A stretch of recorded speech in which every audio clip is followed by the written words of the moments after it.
এই হলো অবস্থা। কিন্তু ডিপোর্টেশন একটাই প্রেসিডেন্ট ট্রাম্প করতে পারবে, যেটা আমি আজকাল দেখতেছি, অনেক কল পাচ্ছি। তারা হচ্ছে কেন এই আতঙ্ক, এই যে আতঙ্ক, অনেক লোক সেলফ ডিপোর্টেশন নিয়ে চলে যাবে, অর্থাৎ নিজে টিকিট কেটে চলে যাবে, তাতে তো যাইতে কোনো বাধা নাই। এইটা হবে, এইটা 1/11 এর পর 9/11 এর পরও হয়েছিল, এখনো হবে। তো এইটা আপনি ঠেকাইতে পারছেন না।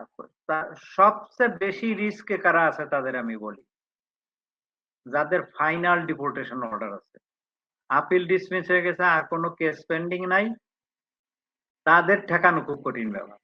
তারা যদি ধরা পড়ে তাহলে কুইকলি তারা সেইটা কুইকলি তারে পাঠাই দিতে পারে। তো সেইটা তারা রিস্কে আছে, কিন্তু এদের সংখ্যা তো আছে, কিন্তু কত সেটা তো কারো কাছে এস্টিমেশন নেই, এস্টিমেট